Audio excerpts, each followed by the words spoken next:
তোমাদের আমি নৌকা ও স্রোত পড়াইতেছিলাম, বোট অ্যান্ড স্ট্রিম। তো বোট অ্যান্ড স্ট্রিমের যে কনসেপ্টগুলো বলছিলাম সেটা মনে আছে, বা সূত্রগুলো যে বলছিলাম? বলো, প্রতিকূলকে আমরা কিভাবে বলবো? আপ বলবা, প্রতিকূলকে আপস্ট্রিম বলবা, আর অনুকূলকে কি বলবো? ডাউনস্ট্রিম। আচ্ছা, আপস্ট্রিম কি নিয়ে তৈরি হয়? আপস্ট্রিম কি নিয়ে তৈরি হয়? Boat minus stream. এই বোট আর স্ট্রিমের মধ্যে কার গতিবেগ বেশি? বোটের বেশি, স্ট্রিমের কম। আচ্ছা, ডাউন কি কি নিয়ে তৈরি হয়? বোট প্লাস স্ট্রিম নিয়ে তৈরি হয়। আর কি শিখছিলাম? যদি বোটের গতিবেগ বের করতে পারো তাহলে কিভাবে বের করবো বলো? আপ প্লাস ডাউন বাই, আর স্ট্রিম যদি বলে তাহলে কিভাবে বের করতে বলছো? ডাউন মাইনাস আপ, ওই একই ডিফারেন্সটা লাগে, তাই না? আর কি শিখছিলাম? যদি আমাদের আপ আর ডাউনের টাইমের অনুপাত দেওয়া থাকে তাহলে এইখান থেকে আমরা কি পাবো বলো? বোট আর স্ট্রিমের স্পিডের অনুপাত পাবো। ভাইস ভার্সা, বোট আর স্ট্রিমের যদি স্পিডের অনুপাত দেওয়া থাকে তাহলে আমরা আপ আর ডাউনের টাইমের অনুপাত পাবো। আচ্ছা বলো তো, টাইমের দিক থেকে আপ বড় না ডাউন বড় বলো তো? টাইমের দিক থেকে আপ বড় সবসময়। আর গতিবেগের দিক থেকে আপ বড় না ডাউন বড়?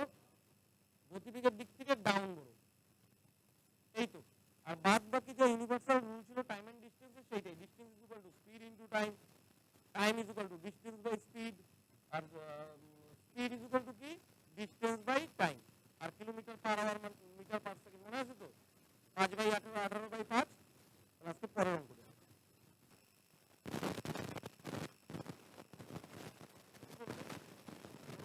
তিনজনের নৌকার বেগ 13 কিলোমিটার পার আওয়ার এবং স্রোতের বেগ 4 কিলোমিটার পার আওয়ার। স্রোতের অনুকূলে 68 কিলোমিটার যেতে নৌকাটির কত সময় লাগে? তার মানে অনুকূলে মানে ডাউনে কত কিলোমিটার যাবে? 68 কিলোমিটার। সময় বের করতে বলছে, সময় বের করতে বলছে, সময় ইকুয়াল টু কি হলো? ডিস্টেন্স বাই কি? স্পিড। আমরা ডিস্টেন্স কতটুকু যেতে বলছে? 68 কিলোমিটার। আচ্ছা বলো তো আমাকে, কোন স্পিডে যাবে? যেহেতু তোমাকে 68 কিলোমিটার অনুকূলে যেতে বলছে, তার মানে অনুকূলে স্পিড কত? ডাউনের স্পিড, ডাউনের স্পিড বোট প্লাস স্পিড জল মানে বোটের স্পিড, মনে রাখো। বোটের স্পিড কত? 13 কিলোমিটার পার আওয়ার। স্রোতের স্পিড কত? স্পিডের স্পিড 4 কিলোমিটার পার আওয়ার। তার মানে তুমি ডাউনের স্পিড কত? কত হলো? 17 কিলোমিটার পার। মানে 17 দিয়ে কাটলে পরে কত হবে? তার মানে কত ঘন্টা সময় লাগলো? 4 ঘন্টা। বুঝে গেল তো? তাহলে এবার পরের অঙ্কটা বললো, স্থির জলে নৌকার বেগ 13 কিলোমিটার পার এবং স্রোতের বেগ 4 কিলোমিটার পার আওয়ার। এবার বলছে স্রোতের প্রতিকূলে 63 কিলোমিটার। একই অঙ্ক। আগেরটা অনুকূলে যেতে বলছে, কি বলবো? স্পিডে যেতে বলছে। যেহেতু সময় বের করতে বলছে তার মানে টাইম ইকুয়াল টু কি? ডিস্টেন্স বাই, কত ডিস্টেন্স যেতে বলছে? 63 কিলোমিটার যেতে বলছে। এবার কোন স্পিডে যাবে? যেহেতু প্রতিকূলে যেতে বলছে তার মানে আপস্ট্রিমে যাবে। তাহলে আপস্ট্রিমের স্পিড কত? বোট মাইনাস স্ট্রিম, তাহলে 13 মাইনাস 4 কত হয়? 9 কিলোমিটার পার আওয়ার। তাহলে কয় ঘন্টা লাগবে? হ্যাঁ,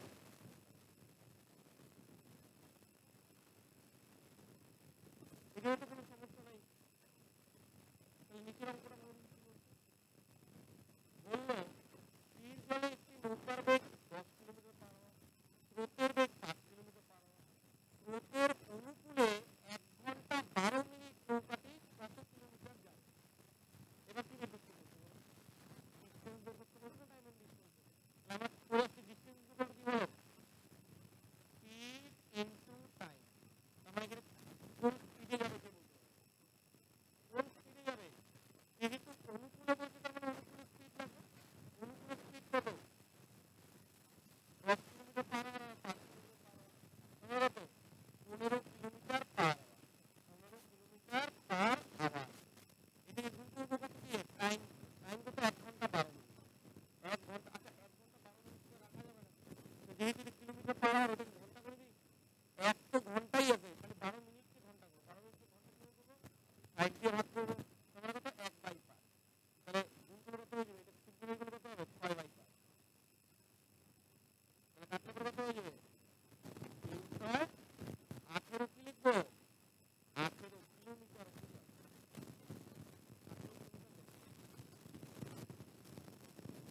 বোঝা গেল কি?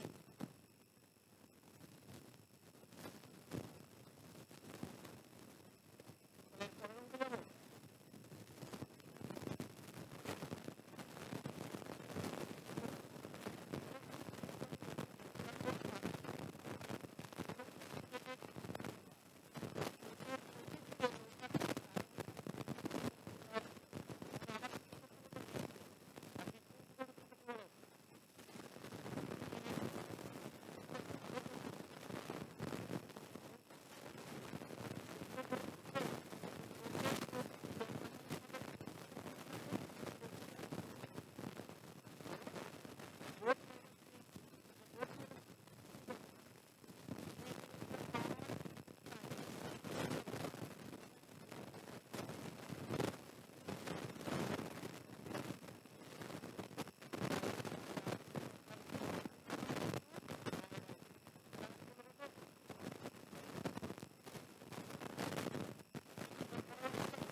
এবং স্রোতের প্রতিকূলে বেগ বলে দিল 8.5 কিলোমিটার পার আওয়ার। এবার বলো নদীর স্রোতের বেগ।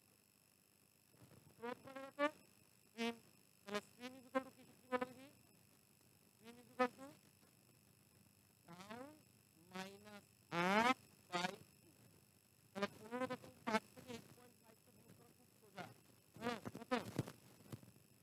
7 বাই 2 মানে কত? 3.5 কিলোমিটার পার। এই তো অঙ্ক। Boat and stream. তোমাদের WBSC গ্রুপ সি গ্রুপ ডিতে মানে বেশি চাপাচাপি করবে না, একদম উপর থেকে বেসিক থেকেই দিবে। এই অঙ্কটাতে কি বললো? বললো একটি নৌকা স্রোতের অনুকূলে 1 ঘন্টা 1 কিলোমিটার যায়।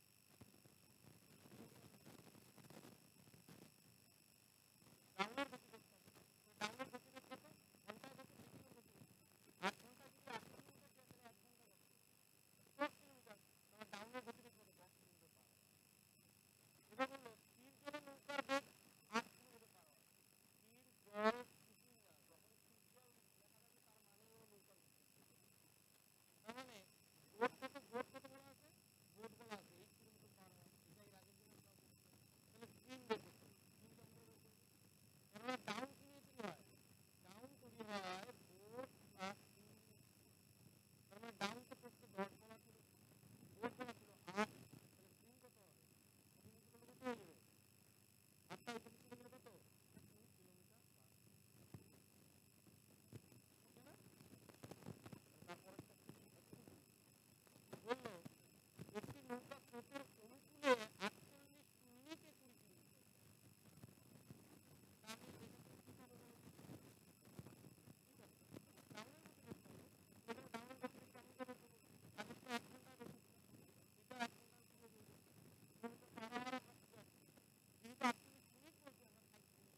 ওই একই ধরনের অঙ্ক।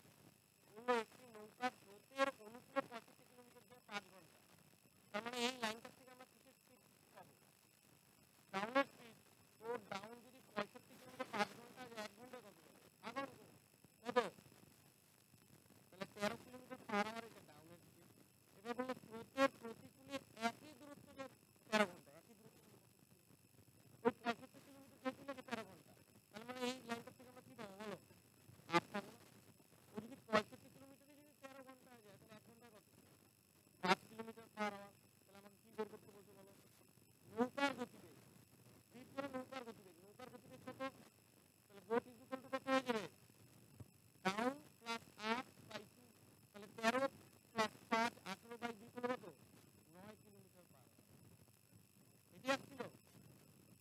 এবার পরেরটা বললো এক ব্যক্তি স্রোতের অনুকূলে নৌকা চালিয়ে 1 কিলোমিটার পথ যায় 4 মিনিটে। বলো এখান থেকে আমরা কি পাবো বলো?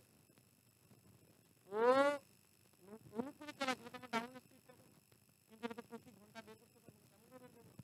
ও 4 মিনিটে যদি 1 কিলোমিটার যায় তাহলে 1 মিনিটে যাবে 1 বাই 4, তাহলে 60 মিনিটে কত যাবে? 1 মিনিটে কত যাবে? 4-এর 15 গুণ, তার মানে 1-এর 15 গুণ, তার মানে 15 কিলোমিটার পার আওয়ার। এইটা হয়ে যাবে ডাউনের স্পিড। এবার কি বললো? এবার দেখো প্রতিকূলে একই দূরত্ব 10 মিনিটে যায়, তার মানে অনুকূলে যত কিলোমিটার গেছিল প্রতিকূলেও 1 কিলোমিটার যাবে। অনুকূলে কত কিলোমিটার ছিল? 1 কিলোমিটার। তার মানে প্রতিকূলেও 1 মিনিট 1 কিলোমিটার যাবে, কিন্তু সময় কত নেবে? 10। তাহলে 8-এর স্পিড কত হয়ে যাবে? 10 মিনিটে যদি যায় 1 কিলোমিটার তাহলে 1 ঘন্টা বের করতে হবে, তখন 60 মিনিটে বের করতে হবে। এর হয়ে যাবে 6 গুণ, তখন এরও 6 গুণ হবে, কত হয়ে যাবে? 6 কিলোমিটার পার। আমাকে এবার বের করতে বলছে স্রোতের বেগ। তাহলে স্পিড ইকুয়াল টু কি হবে বলো? Down minus 8 by 2। তাহলে কত হয়ে যাবে? 15 মাইনাস 6 বাই 2। তাহলে কত হয়ে যাবে? 4.5 কিলোমিটার পার।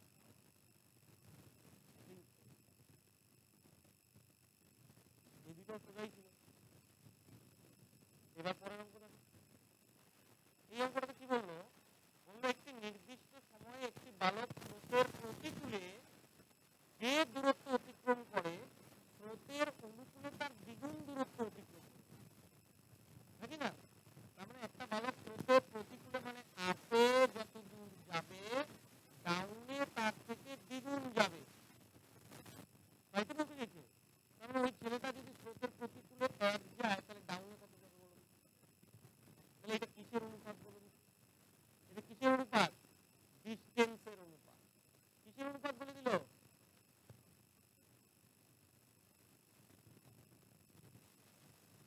এই যে আমরা তো স্পিডের সঙ্গে টাইমের রিলেশন করছি ব্যস্তানুপাতিক, কিন্তু এখানে বলছে নির্দিষ্ট সময়ে একটি বালক স্রোতের প্রতিকূলে যে দূরত্ব অতিক্রম করবে, প্রতিকূল মানে এই যে প্রতিকূলে যদি 1 যায় তাহলে ডাউনে দ্বিগুণ সময় লাগবে, নাকি না? আমরা একটা কনসেপ্ট করে আসছিলাম, যদি আপ আর ডাউনের টাইমের অনুপাত জানতে পারি তাহলে সেখান থেকে আমরা বোট আর স্টিমের স্পিডের অনুপাত জানতে পারি, নাকি না? মনে পড়ে তোমাদের? বলছিলাম তো, বলি নাই? যদি আপ আর ডাউনের টাইমের অনুপাত জানতে পারি সেখান থেকে আমরা বোট আর স্টিমের স্পিডের অনুপাত জানতে পারবো, এবং ভাইস ভার্সা। সেখানে তো টাইমের অনুপাত জানি না আমরা। তো যদি এটা স্পিডের অনুপাত দেওয়া থাকতো সেখান থেকে আমরা টাইমের অনুপাত বলতে পারতাম, কিন্তু তবুও আমরা এখানে টাইমের অনুপাত বলতে পারবো। কেন বলতে পারবো? আপে তো আপে 1 ইউনিট যাবে, ডাউনে 2 ইউনিট যাবে, কিন্তু যদি সময়ের দিক থেকে বিচার করো অবভিয়াসলি আপে ডাউনের থেকে সময় বেশি লাগবে, তার জন্য এটা ব্যস্তানুপাতে বুঝে গেল কি বললাম? তাহলে ডাউনের এই ডিস্টেন্সের অনুপাত দেওয়া ছিল, সেখান থেকে আমরা সময়ের অনুপাত জানতে পারবো, সময়ের অনুপাত জানতে পারবো। তার মানে আপ আর ডাউনের টাইমের অনুপাত যদি এইটা হয় তাহলে বোট আর স্টিমের স্পিডের অনুপাত কত হবে বলুন? কত হবে? বোট কত হবে? 3, আর স্পিড কত হবে? 1। এই দুটো যোগ করলে বোট। তাহলে প্রশ্ন বলা ছিল যে স্রোতের বেগ 3 কিলোমিটার পার আওয়ার,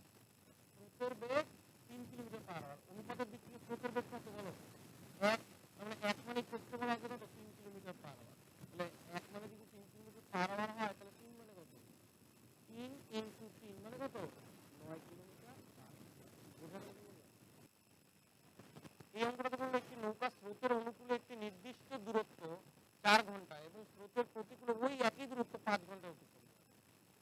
মানে আগের মতন দেখুন, আগে ডিস্টেন্স বলা ছিল, এখন সময় বলে দিয়েছে। তাহলে এখানে আপ আর ডাউনের কিসের অনুপাত পাবো বলতো? টাইমের অনুপাত পাবো না? ও অনুকূলে যেতেছে 4 ঘন্টা আর প্রতিকূলে যেতে সময় লাগতেছে 5 ঘন্টা। তাহলে এটা তো টাইমের অনুপাত। টাইম থেকে আমরা কি পাই? গোটা স্ট্রিমের স্পিড পাবো। স্পিডের অনুপাত তাহলে কত হবে বলো? 9:1। এবার বললো স্রোতের বেগ যদি 2 কিলোমিটার পার আওয়ার হয় তাহলে স্থান দুটির দূরত্ব কত? স্থান দুটির দূরত্ব কত? দূরত্ব ইকুয়াল টু কি? Speed into time. আচ্ছা, এই যে ডিসটেন্সটা যাবে কোন স্পিডে যাবে বলো তো? হয় আপ স্পিডে যাবে, নয়তো ডাউন স্পিডে যাবে। কোনটা দিয়ে বের করবা? যে কোনো একটা দিয়ে বের করবো, করা যায়। যদি আপ দিয়ে বের করো তাহলে আপ দিয়ে করতে হবে, ডাউন দিয়ে যদি করো ডাউন দিয়ে বের করতে হবে। আপ দিয়ে করবা, তাহলে আপের স্পিড কত হবে কেমন করে বের করবো? আপ মানে কি? আপ মানে বোট মাইনাস স্পিড। স্পিড তো বলা আছে 1 মানে 2 কিলোমিটার পার আওয়ার, নাকি না? তাহলে 1 মানে যদি 2 কিলোমিটার পার আওয়ার হয়, 9 মানে কত হবে বলো? 18 কিলোমিটার পার আওয়ার। তাহলে এই দুইটার থেকে বলো তো আপের স্পিড কত? আপের স্পিড কি? Boat minus speed. তাহলে 18 থেকে 2 গেলে কত? তাহলে 16 কিলোমিটার পার আওয়ার। আচ্ছা, এই 16 কিলোমিটার পার আওয়ারে কতক্ষণ যাবে? টাইম কত? টাইম, কেননা আপের তো টাইম কত লাগে দেখো তো, খোঁজো। এই যে 5 ঘন্টা, তাহলে 16 ইন্টু 5 কত? 80 কিলোমিটার পার আওয়ার। বোঝা গেল? এটা আমি ডাউন দিয়েও বের করতে পারি। দেখবা কিভাবে? ডাউন দিয়ে যদি বের করি তাহলে কিভাবে বের করবো? স্পিড লাগবে আমার ডাউনের। তাহলে এখান থেকে দেখি বলো ডাউনের স্পিড কত? বোট প্লাস 3 20 ইন্টু টাইম বলো তো। ডাউনের টাইম কত লাগে? 4 ঘন্টা। 4 করে কত? 80 কিলোমিটার। বোঝা গেল? হ্যাঁ, তাহলে বোট অ্যান্ড স্টিম আর কিছু করার প্রয়োজন নাই। তোমাদের আসলে এই উপর থেকেই বেসিক বেসিক অঙ্ক আসবে, আর কিছু জানতে হবে না। তাহলে বোট অ্যান্ড স্টিম এতটুকু।